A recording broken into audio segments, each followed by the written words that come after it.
汉武帝为了羞辱卫青，竟故意将一个既丑又矮的宫女赐予他。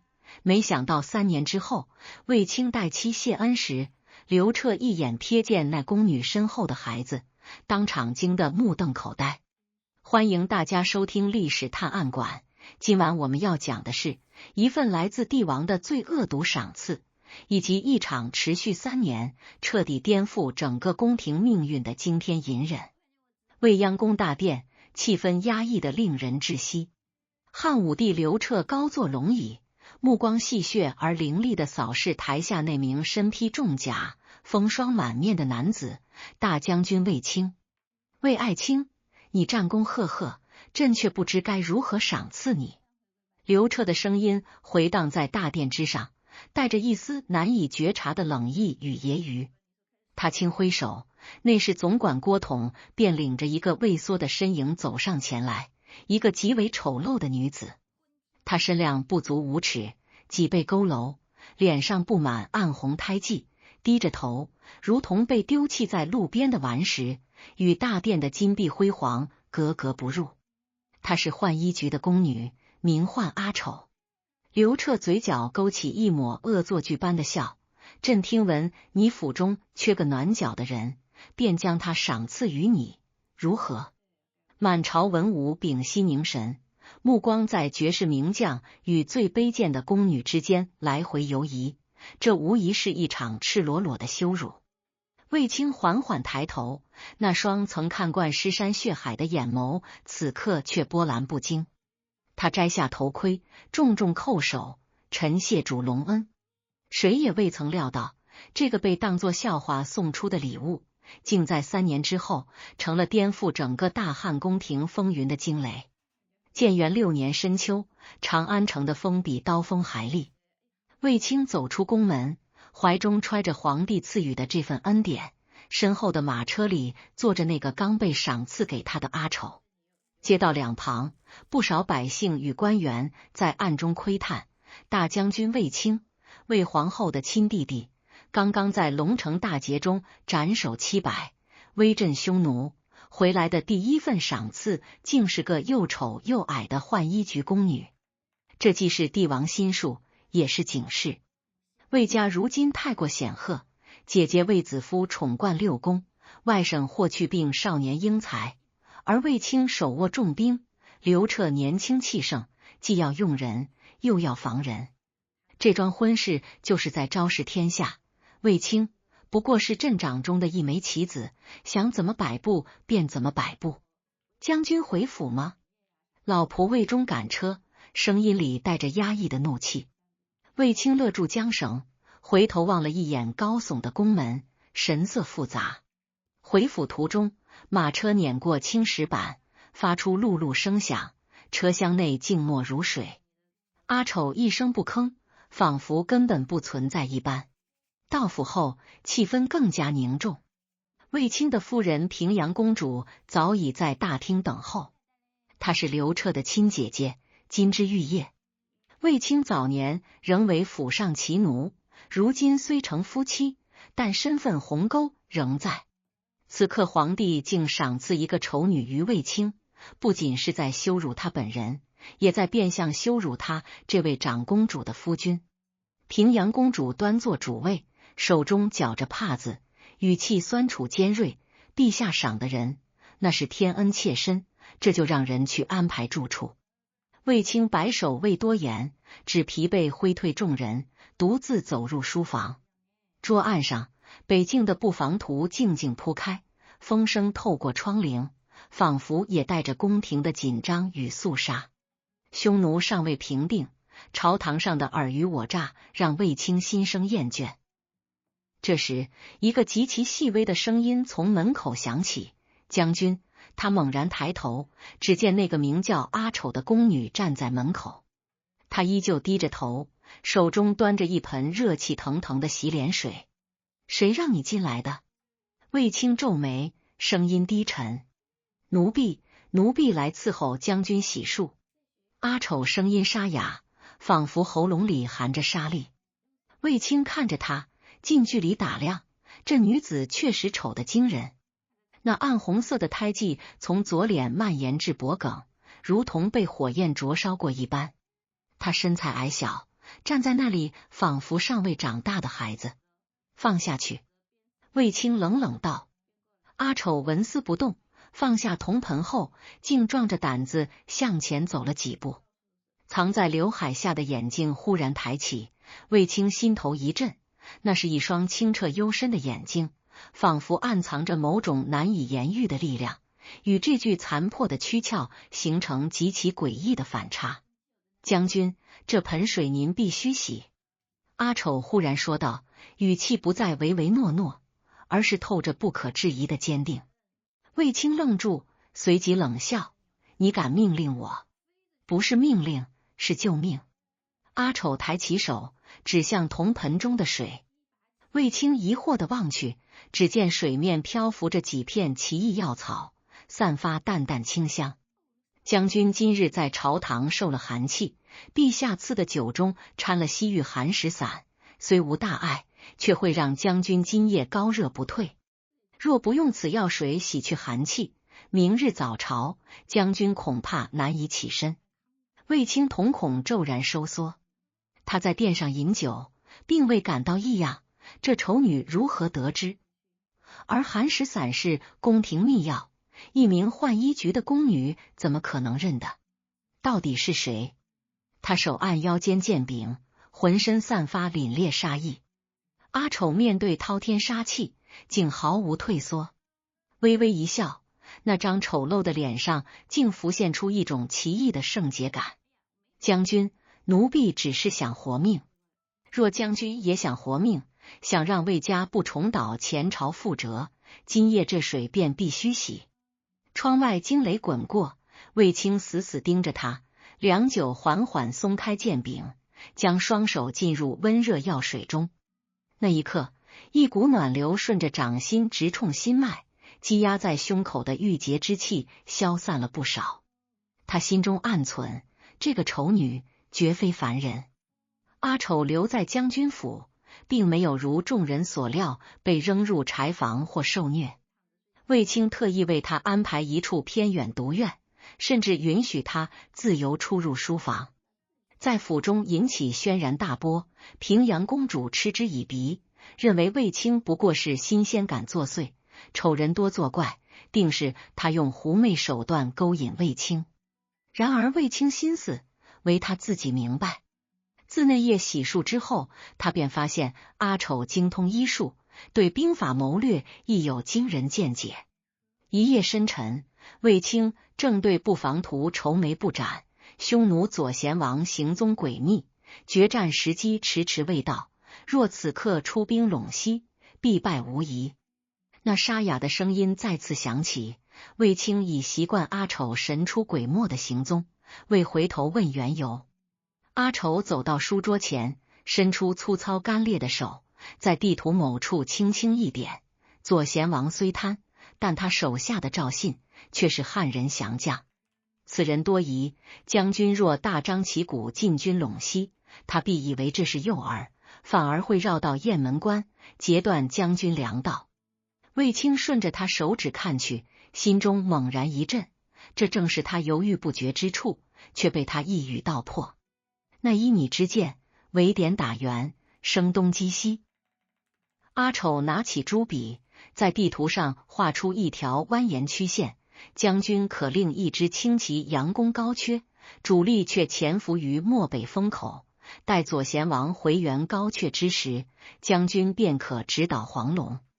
卫青看着那条曲线，眼中光芒渐盛，这计策大胆而巧妙，完美契合当前局势。若成功，匈奴必遭重创。你这兵法跟谁学的？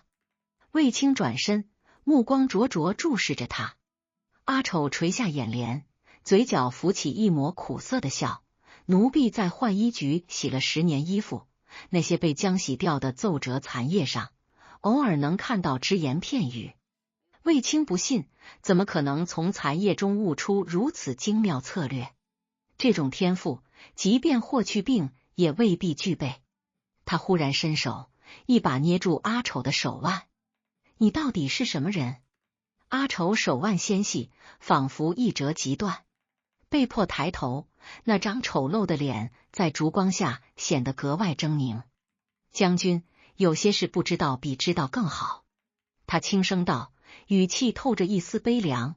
奴婢若说了，恐怕将军府将血流成河。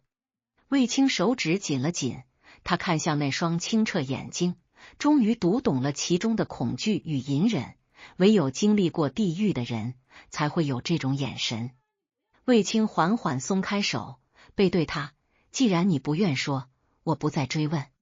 但这府里，你只需安分守己，我保你平安。阿丑微微一颤，深深一拜谢将军。他退到书房之外，背影佝偻，在月色下显得格外孤单。走到院门口时，他忽然捂住胸口，剧烈咳嗽。袖中掏出一块白绢，捂住嘴，再拿开时，白绢上已染嫣红。他环顾四周，确认无人，才将白绢烧毁。3年来，他默念心中，只要再撑3年，等孩子长大，等时机成熟。他抬头望向未央宫的方向，那双丑陋面皮下的眼眸闪烁着复仇寒光。刘彻当年的债该还了。时光如白驹过隙，3年过去，大汉对匈奴战争取得决定性胜利。卫青7战7捷，霍去病封狼居胥，匈奴远遁，漠南无王庭，魏家权势登顶。然而，盛极必衰之理在朝堂从未改变。随着魏家军功累积，刘彻对卫青的态度愈发微妙，赏赐减少，责难增多，甚至有人在朝堂上公然弹劾，拥兵自重。将军府内气氛压抑，沉重如山。阿丑这3年虽名义上是卫青的暖脚丫头，实则成了他幕僚。每逢关键时刻，他总能提供最精准的建议，卫青对他依赖渐深，甚至超过对平阳公主的信任。一日，府中忽来一道圣旨，刘彻在未央宫设宴庆功，并点名卫青带上家眷，尤其是那位传说中的丑女。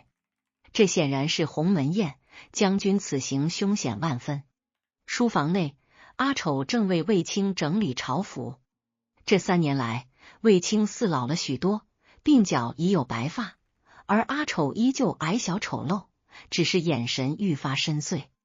卫青叹了口气，陛下这是要敲打我，带着你不过想当众羞辱，让我明白，即便功高盖主，在他眼里也不过是配得上丑女的人。阿丑手顿了一下，随即恢复平静。将军若为保卫家，愿受任何羞辱。卫青看着他，心中涌起莫名酸楚。3年来，外界只知他忍辱负重娶了丑女，却无人知晓这丑女背后的智慧，多少次救他于水火之间。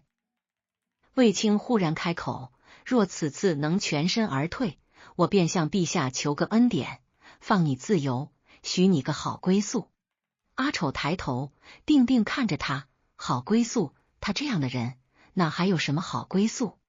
命自多年前雨夜起，已不属于自己。将军，阿丑轻轻摇头，有些归宿不是求来的，是闯出来的。他转身走向屏风，不多时，牵着一个2岁孩童走了出来。孩子生得粉雕玉琢，笑靥如花，眉眼虽带稚气，却隐隐透出一股逼人的贵气。这是卫青的养子，名唤卫离。府中人皆以为此乃卫青收养的孤儿，鲜有人知其来历。带着离儿吗？阿丑问。卫青皱眉，那是陛下的宴会，带孩子必须带上。阿丑打断他，语气坚定，这孩子是将军最大的护身符。卫青看向卫离，虽心存疑虑，但因对阿丑信任，最终点头，好，带上他。谁也未料到，这一决定竟成明日宴会上惊天逆转的关键。未央宫宣室殿，丝竹声声，美酒佳肴如流水般上桌。刘彻高坐龙台，今日显得格外喜悦，频频举杯，但那鹰隼般的眼睛始终若有若无扫视阶下卫青。卫青身旁坐着的正是阿丑。今日阿丑换了一身素净衣裳，虽仍掩不住矮小身材与丑陋面容，但坐姿笔直，从骨子里透出的淡然气度，使周围绫罗绸缎间的嫔妃显得有些俗气。刘彻忽然开口，声音洪亮：“今日朕高兴，听闻你府里有个宝贝，是朕当年赏赐的。”卫青起身，拱手答道：“陛下所言，正好让臣好好瞧瞧。”刘彻招手，抬头望去，大殿顷刻安静，所有目光聚集在阿丑身上，嘲笑、鄙夷、好奇，各色眼神像针一般刺来。阿丑缓缓站起，不卑不亢，抬头面对众人，那布满胎记的脸暴露在众目之下，引来一阵倒吸凉气，数名胆小嫔妃捂嘴惊恐。刘彻看着那张脸，眼中闪过厌恶，随后大笑：“哈哈哈！当年朕便说这是个奇物。卫青啊，这3年来，你对着这张脸，想必是刻骨铭心吧？”群臣随之附和笑声，笑声中满是恶意。卫青面色不变，沉声道：“陛下赏赐，臣视若珍宝。阿丑虽相貌丑陋，心地纯善，是臣之良伴。”刘彻冷笑：“卫青，你这是在装傻吗？你乃大汉脊梁，朕却赏你这般玩意，你心中就不恨朕？”气氛瞬间凝固至冰点。正当众人屏息时，一直沉默的阿丑开口，声音沙哑却清晰有力：“陛下，奴婢虽丑，却知忠义。陛下当年将奴婢赏赐给将军，是为磨砺将军心性。将军视奴婢为珍宝，并非因奴婢美丑，而是将军心中有人。”刘彻挑眉：“哦。”阿丑继续：“人不可貌相，将军功勋应被看见，而非皮囊。若陛下只以皮囊论英雄，大汉江山岂不是要靠美男子守卫？”此言一出，全场死寂。一个卑贱丑女，竟敢公然顶撞皇帝，且言语中隐含训诫。刘彻脸色沉下，眼中杀机闪过。好一张利嘴！刘彻猛然站起：“卫青，这就是你调教出的良伴？看来你真忘了自己姓什么了。”卫青心中大骇，正欲跪下请罪。此时，阿丑身后的屏风忽然跃出一个小身影，2岁的卫离，手握木质拨浪鼓，摇得咚咚作响。那圆溜溜大眼睛毫不畏惧地望着高高在上的汉武帝。父亲卫青跪地抱起孩子，卫离奶声奶气喊着，跌跌撞撞跑向卫青。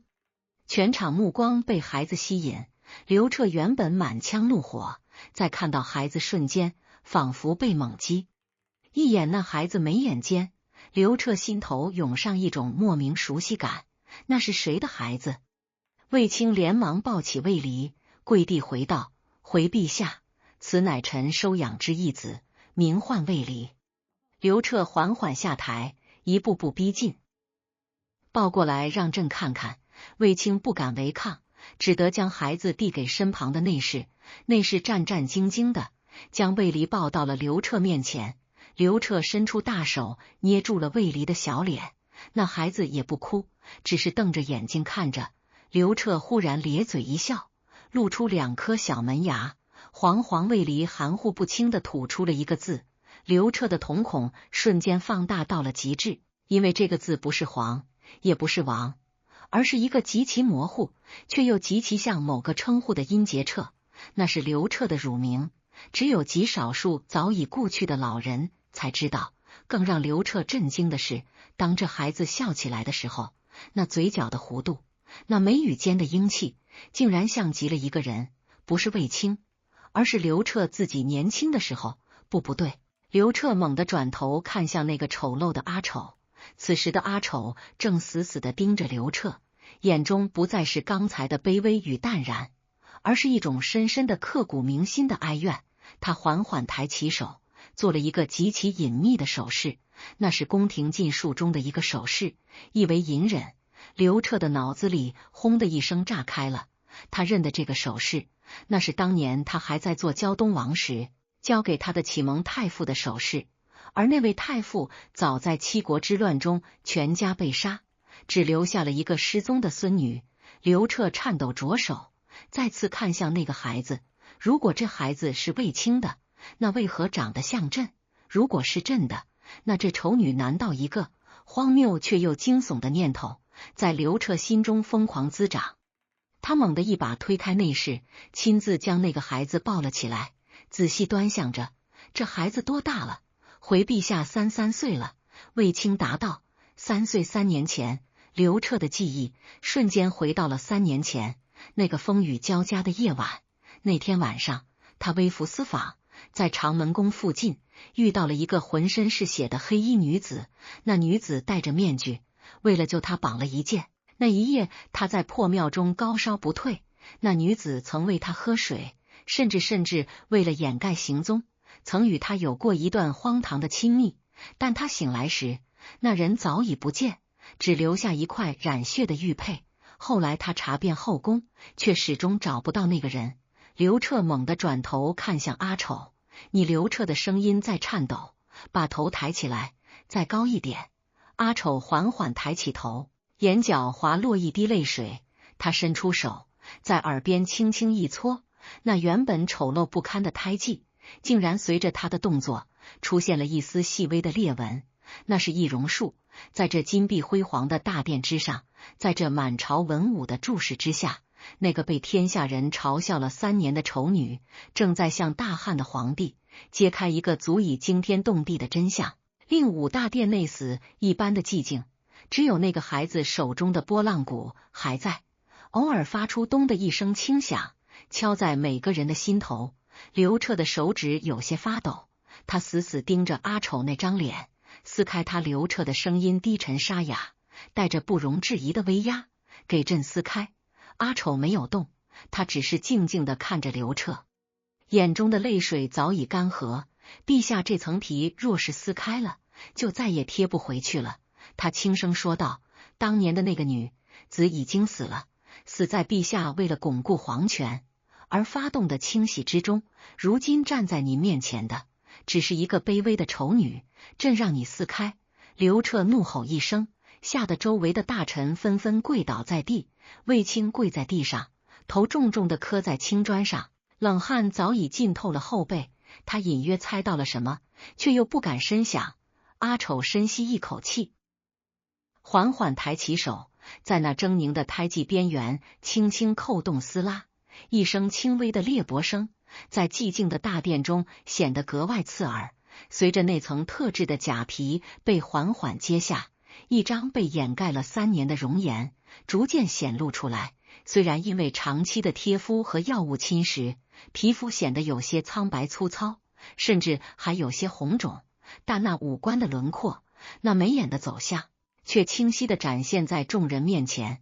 那不是一张丑脸，那是一张清丽绝俗却又带着几分英气的脸庞，尤其是那双眼睛，含着泪带着恨，却又藏着深沉的爱意。是你刘彻手中的孩子差点滑落，他认得这张脸，这是前朝太傅之女林清婉。当年七国之乱，林家被定性为叛党，满门抄斩。刘彻那时还只是个少年皇子，曾受过林太傅的教导，与林清婉有过一段青梅竹马的情谊。但他为了争夺太子之位，为了得到窦太后的支持，不得不亲手签署了那份灭族的诏书。他以为他死了，他以为这世上再无林清婉，却没想到3年前那个雨夜救他的蒙面女子是他，这3年被当成笑话送给卫青的丑女也是他。而那个孩子，刘彻低头看向怀中的卫离，这孩子眉眼间像极了自己，却又有着林清婉的那份清秀。这根本不是卫青的养子，这是他的亲生骨肉。一种巨大的荒谬感和恐惧感瞬间笼罩了刘彻。这3年，他为了羞辱卫青，故意将这个丑女赏赐给他，甚至时不时在朝堂上拿这件事来敲打卫青，以此满足自己扭曲的帝王自尊，却殊不知他将自己的挚爱、自己的亲生儿子亲手送到了别人的床上，让他们受了3年的苦。怎么会这样？怎么会这样？刘彻喃喃自语，整个人仿佛瞬间苍老了10岁。他看着跪在地上的卫青，心中五味杂陈。卫青知道吗？如果他不知道，那这3年他确实受了天大的委屈。如果他知道，刘彻的心中忽然涌起一股难以言喻的寒意。如果卫青早就知道这女子的身份，知道这孩子的身世，却依然配合着演这出戏，忍受着这天大的羞辱，将他们母子保护在自己的羽翼之下，那这个男人这3年来的隐忍，究竟是忠诚，还是另一种无声的反击？卫青刘彻的声音有些颤抖。你早就知道。所有的目光都集中在了卫青身上。卫青缓缓直起身子，他那双看惯了生死的眼睛里，此刻却只有坦荡。回陛下。卫青沉声道。臣知道。轰！大殿内顿时一片哗然，群臣震惊的目瞪口呆。大将军，卫青竟然早就知道这丑女的身份，甚至知道这孩子是陛下的骨肉，那他为何还要受此羞辱？为何还要替陛下养着这个孩子？你既然知道，刘彻咬着牙，眼中的杀气再次升腾，为何不早奏？你在戏耍朕吗？卫青重重磕了一个头。陛下，臣之所以隐瞒，是因为3年前林姑娘抱着刚出生的孩子找到臣时，孩子已是奄奄一息，而林姑娘更是身中剧毒，容貌尽毁。她求臣给孩子一条生路，求臣不要泄露天机，因为当时陛下正因巫蛊之祸大发雷霆，后宫之中凡是与前朝有关联的女子皆已暴毙。臣若当时说出真相，这孩子还能活吗？林姑娘还能活吗？卫青的声音铿锵有力，每一个字都像是一记重锤，狠狠砸在刘彻的心上。是啊，3年前，那是刘彻最为敏感多疑的时期，为了稳固皇位，他宁可错杀3000，不可放过一个。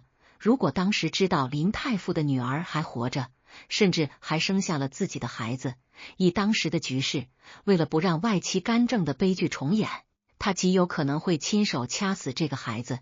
卫青是在用一种近乎自残的方式，在保护皇帝的血脉，也在保护皇帝最后的良知。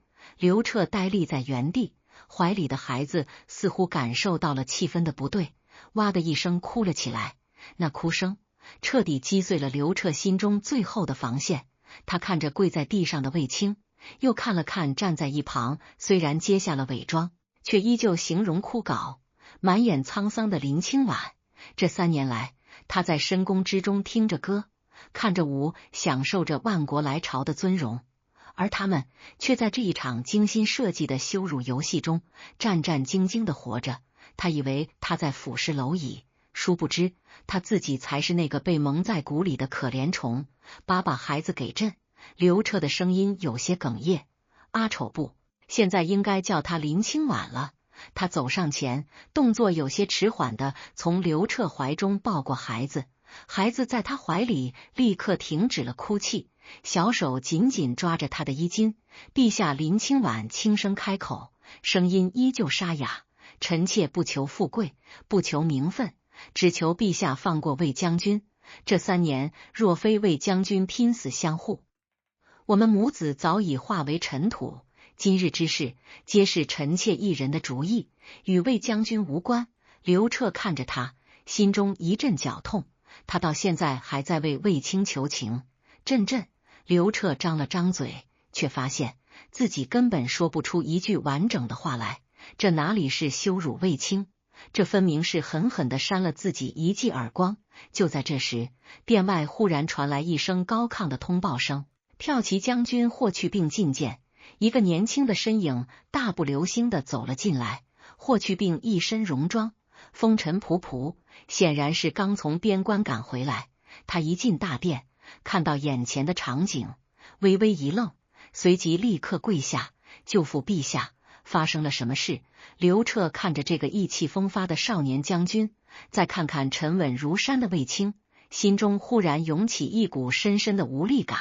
魏家忠心耿耿，卫青隐忍负重，而他刘彻却用最恶毒的心思去揣测他们，用最卑劣的手段去羞辱他们。去病刘彻深吸一口气，缓缓开口：“你来得正好。”他转过身，看着满朝文武，目光扫过每一个人的脸。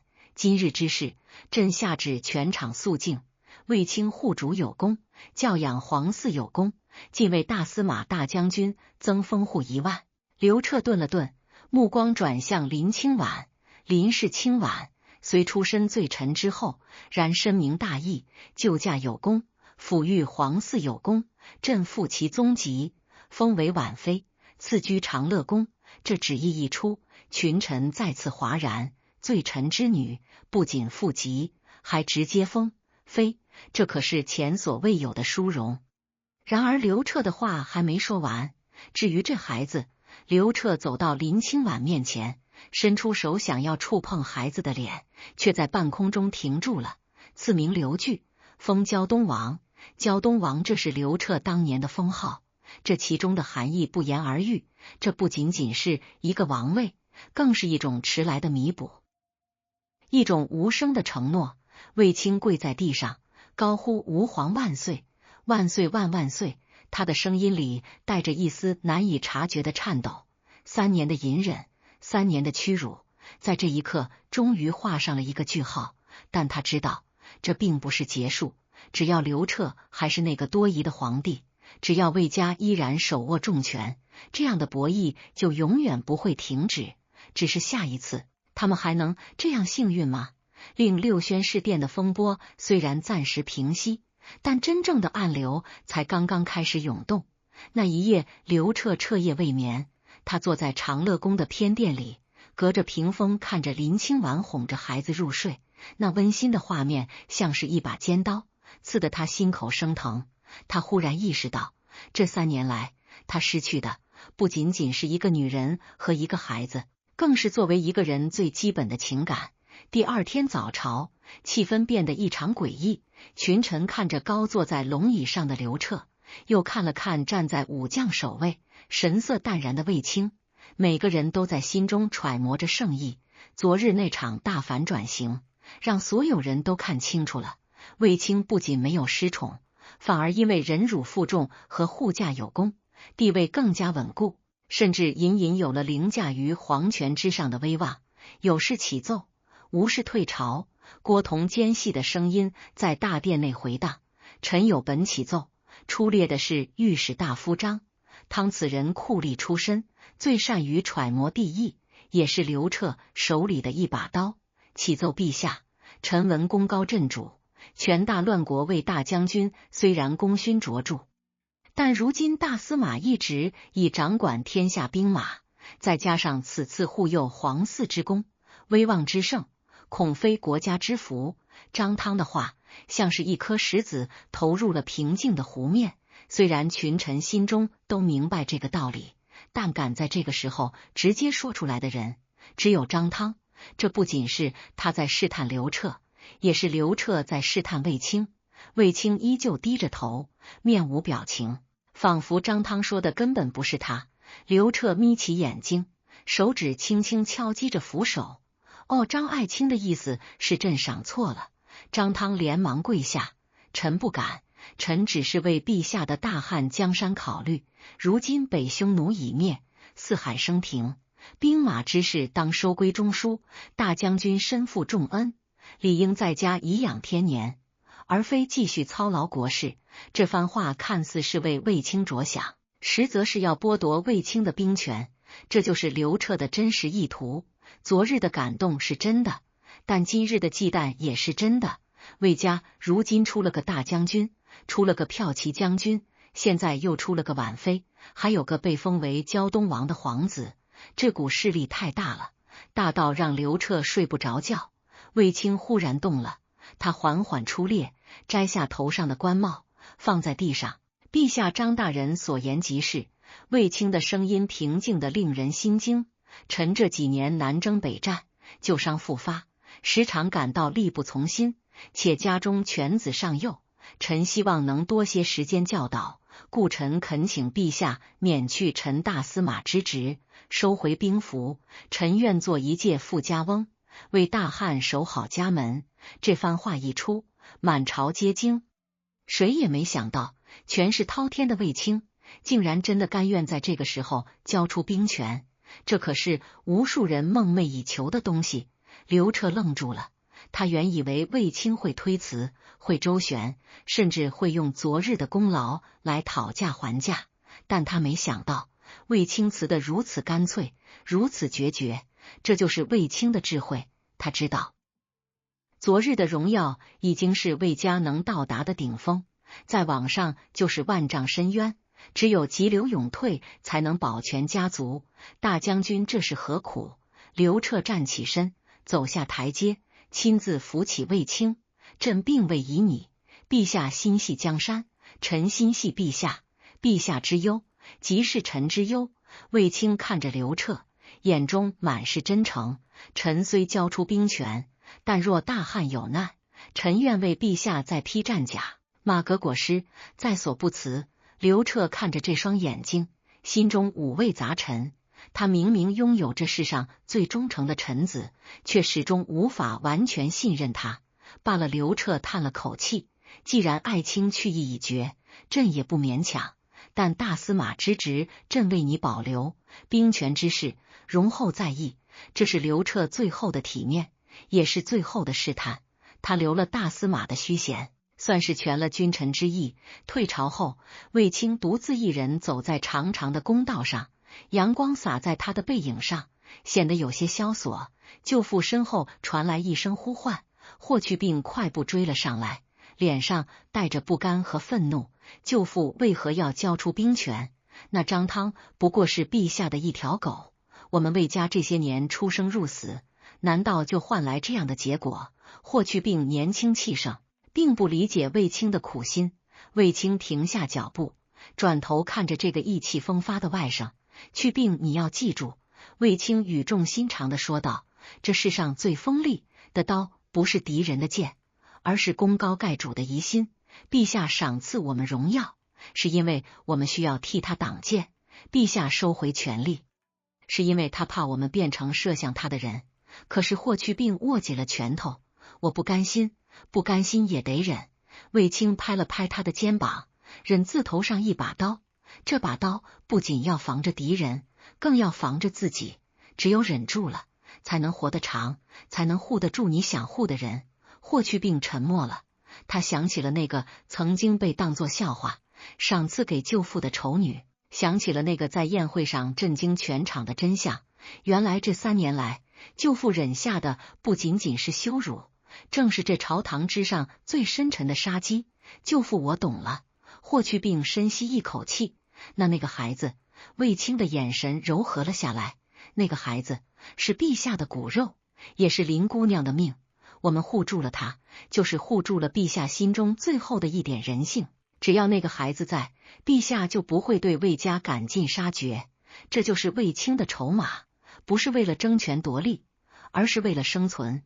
楼思然而，宫廷的斗争永远不会因为一个人的退让而停止。林清婉入主长乐宫后，虽然名为婉妃，但她的日子并不好过。后宫之中最不缺的就是嫉妒。原本大家都要仰望的卫家，如今虽然看似荣耀，实则已经失去了兵权这块最大的护身符。而林清婉，一个罪臣之女，带着一个拖油瓶皇子，更是成了众矢之的。尤其是皇后卫子夫，虽然卫子夫是卫青的姐姐，按理说应该照拂林清婉，但皇家无亲情，卫子夫最大的依靠是卫青。如今卫青为了避嫌，主动交权，这对卫子夫来说无疑是一个巨大的打击。而林清婉的出现，更是让他感到了前所未有的威胁。刘据被封为胶东王，这可是皇帝曾经的封号。这意味着什么？意味着这个孩子极有可能成为太子的有力竞争者。而现在的太子是卫子夫的儿子刘据，长乐宫内炭火烧得正旺，林清婉正在教琉璃写字。虽然孩子才3岁，但已经展现出了惊人的天赋。母妃这个字怎么念？琉璃指着纸上的一个忍字问道。林清婉握着他的手，一笔一画的教他这个字念忍心字，头上一把刀，意思是遇到事情不要急躁，要懂得藏起自己的锋芒，就像舅舅一样吗？琉璃天真的问道。林清婉微微一愣，随即点点头，对，就像舅舅一样，舅舅是大英雄，因为他懂得忍耐。就在这时，门外传来一阵喧哗，哟，婉妃妹妹好雅致啊，这么早就教大王识字呢？一个身穿华服、浓妆艳抹的女子走了进来，是李夫人。李夫人如今宠冠6宫，她的儿子刘豪也被封了王，对琉璃这个突然冒出来的胶东王最是看不顺眼。见过李妃姐姐，林清婉放下笔，起身行礼。李夫人围着林清婉转了一圈，目光落在她那张虽然恢复了一些，但依旧有些痕迹的脸上。啧，妹妹这张脸虽然治了3年，但终究是破过相的，这要是在外面，怕是连个好人家都嫁不出去。也就是陛下念旧情，才把你收进宫来。李夫人言语尖酸刻薄，句句诛心。林清婉面色平静，淡淡道：姐姐教训的是，容貌不过是皮囊，只要能为陛下分忧为大，王祈福臣妾便知足了。祈福李夫人冷笑一声，我看你是想祈求那个胶东王的位置吧？妹妹这宫里的路滑得很，有些位置不是你想做就能做的，别以为仗着魏大将军就能在后宫横行。如今魏大将军可是个闲散人员，自身都难保呢。他这话是在戳林清婉的痛处。林清婉没有反驳，只是静静的站着。就在这时，小琉璃忽然站了起来，他拿起桌上的毛笔，沾满了墨汁，猛地朝着李夫人的裙摆甩去。啪，一朵乌黑的墨花在李夫人那昂贵的蜀锦裙摆上绽放开来。阿李夫人尖叫一声，往后退了几步。你这个野种，竟然敢弄脏本宫的裙子！她扬起手就要朝琉璃打去，助手林清婉猛地挡在孩子身前，那巴掌结结实实的打在了他的脸上，清脆的响声让整个大殿都安静了下来。李夫人愣了一下，随即更加恼羞成怒。好啊，你们母子竟然敢联手欺负本宫！来人，把这2个不知天高地厚的东西给我拖出去教训教训！几个粗壮的嬷嬷立刻冲了进来。就在千钧一发之际，一个苍老却威严的声音从门口传来：我看谁敢动！众人回头，只见卫子夫在一众宫女的簇拥下走了进来。虽然卫子夫面容憔悴，但那一国之母的威严依旧在。皇后娘娘，千岁李夫人虽然嚣张，但在卫子夫面前还是要守规矩的。她连忙行礼，眼中却闪过一丝不屑。卫子夫看都没看他一眼，径直走到林清婉面前，扶起他妹妹。没伤着吧？林清婉摇了摇头。多谢皇后娘娘解围。卫子夫转头看向李夫人，目光冰冷。李妃胶东王乃陛下心爱之子，你也敢动手？你是觉得这后宫是你的天下了吗？李夫人被卫子夫的气势震慑住了，支支吾吾道：臣妾只是想管教一下。管教！卫子夫冷哼一声：大王是君，你是臣子管教君王，这就是大不敬。来人，把李妃带回宫，禁足3日，抄写女则百遍。李夫人脸色惨白，却不敢违抗，只能恨恨地瞪了林清婉一眼，被拖了下去。危机解除，林清婉松了口气，连忙让琉璃给卫子夫行礼。卫子夫看着这个聪明伶俐的孩子，眼中闪过一丝复杂的光芒，有欣慰，有喜爱，但也有深深的忌惮。妹妹卫子夫平退了左右，拉着林清婉坐下。这宫里不像将军府，这里吃人不吐骨头，臣妾明白。林清婉低声道：你明白就好。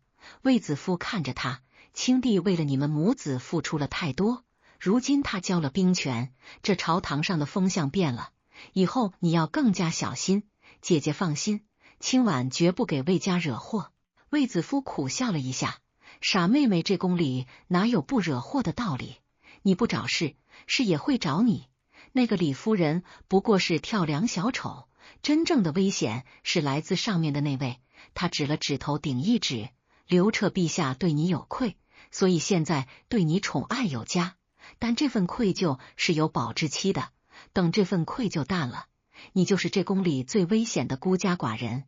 林清婉握紧了拳头，她何尝不知道这个道理？那姐姐以为我们该如何自处？卫子夫深吸一口气，目光坚定抱团。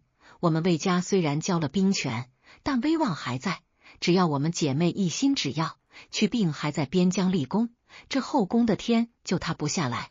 但是卫子夫顿了顿，那个位置你也别想，那是属于我儿刘据的，你只要守着你的胶东王安安分分，我保你一世荣华。这是交易，也是警告。林清婉看着卫子夫良久，缓缓点了点头。清婉谨遵皇后教诲，离儿年幼，绝无觊觎大位之心。这不仅仅是为了保全自己，更是为了保全卫青。他不想让自己和孩子成为压垮魏家的最后一根稻草。08宫里的风波暂时平息，但刘彻的心病却越来越重。自从知道了刘离的身世，刘彻便常常去长乐宫看望这对母子，但他越是和刘离亲近，心中的恐惧就越深。这孩子太聪明了，3岁能诗，4岁能剑，5岁时便已通读《孙子兵法》。有时候看着刘离那张酷似自己的脸，刘彻甚至会产生一种错觉，仿佛看到了童年时的自己，不，比童年的自己更优秀。陛下，您在看什么？一日，刘彻站在高台上，眺望着长乐宫的方向。卫青站在他身后，已经老得连背都有些佝偻了，朕在看朕的江山。刘彻缓缓开口：青帝，你说朕这江山能传之万世吗？卫青沉默片刻：陛下圣明，大汉必将国祚绵长。圣明。刘彻自嘲地笑了笑：朕这一生杀伐决断，疑心重重，杀过忠臣，逼死过亲人，就连你朕也未曾善待。陛下是天子，天子的疑心是为了天下的安宁。卫青低声道：可朕现在越来越看不透这天下了。刘彻转过身，看着卫青：朕的那个儿子刘离，朕有时候觉得他比朕更适合做这个皇帝。卫青心头猛地一跳，这是大忌。陛下胶东王上年幼，性情顽劣，需多加磨砺。卫青连忙打圆场：陛下。刘彻摆了摆手：朕不是那个意思，朕是在想，若是朕100年之后，这大汉该如何是好？太子仁厚，胶东王聪慧，一文一武，正如陛下与卫青当年的搭配。刘彻眼中闪过一丝光芒：是啊，一文一武。但随即那光芒又暗淡了下去。历史总是惊人的相似，当年的文帝景帝也是为了削藩，为了集权，闹得天下大乱。如今太子刘据性情宽厚，主张休养生息，而胶东王刘离却继承了刘彻的狼性，好武善战。这2个人真的能共存吗？卫青臣在，朕想让你办最后一件事。刘彻的声音变得无比苍老：朕老了，这朝堂上的风雨朕也累了，朕想为太子铺路。卫青的呼吸瞬间停滞了。为太子铺路，这意味着什么？意味着要铲除太子的潜在威胁，而那个最大的威胁正是刘离，正是那个卫青保护了3年，视如己出的孩子。陛下。卫青抬起头，眼中满是震惊和痛苦。刘彻避开了他的目光：朕知道这很残忍，那个孩子也是朕的骨肉，但是为了大汉的江山，为了不再发生手足相残的惨剧，朕必须这么做。朕打算封刘离为藩王，封地就在漠北。漠北那是苦寒之地，远离中原，且常有匈奴残部骚扰。封王漠北，名为开疆拓土，实为流放，甚至可以说是送死。陛下三思。卫青扑通一声跪下：漠北苦寒，胶东王上年幼，如何能当此大任？且那里战乱未平，此去朕意已决。刘彻猛地转过身，声音严厉：“这是他最好的归宿。若留在长安，等到朕100年之后，你觉得太子能容得下他吗？那时候才是真的死路一条。让你去是让你去教他护他，朕给你3年时间，3年后朕要看到漠北大定，那时候你再回长安颐养天年。”刘彻说完，大步走下高台，只留下一个孤独决绝的背影。卫青跪在冰冷的石板上，久久不起。这是一个死局。刘彻用一种近乎残酷的方式，再次将他推向了两难的境地，一边是对皇帝的忠诚，一边是对林清婉母子的承诺。最后，卫青缓缓站起身，拍了拍膝盖上的尘土，他的眼神变得前所未有的坚定。陈灵芝，既然这是宿命，那就由他来终结这一切。3年，只要这3年，他能将琉璃培养成真正的漠北之王，这孩子就有了自保的能力。那时候，即便没有卫家，他也能活下去。这就是卫青给刘彻的答案，也是他给林清婉最后的交代。幽营9元寿4年春，长安城外10里长亭柳絮纷飞，如同漫天的飞雪。林清婉站在马车旁，紧紧拉着琉璃的手。孩子已经6岁了，穿着一身小号的铠甲，背着一把长剑，眼神中早已褪去了稚气，多了一份坚毅。离儿这一去，漠北风沙漫天，你要听舅舅的话，知道吗？林清婉强忍着泪水嘱咐道：“母妃放心。”琉璃挺直了腰板，离儿是男子汉，离儿会保护舅舅，也会保护大汉的疆土。卫青走了过来，他已经穿上了久违的重甲，那把跟随他征战沙场的宝剑再次挂在了腰间。清婉，卫青轻声唤道。林清婉转过头，看着这个改变了自己命运的男人。这3年来，他受尽了委屈，背负了太多的骂名，却从未有过一句怨言。大将军林清婉眼眶红了：“卫家多保重。”卫青点了点头：“你在宫中也要保重，太子仁后皇后也会照拂你。只要离儿在漠北立稳脚跟，你在长安便高枕无忧。我知道。”林清婉深吸一口气：“我会替你们守好这个家。”远处传来了号角声，大军开拔了。刘彻没有来，他站在未央宫最高的阙楼上，遥望着北方。“陛下真的不送？”“送吗？”郭同小心翼翼地问道。刘彻摇了摇头：“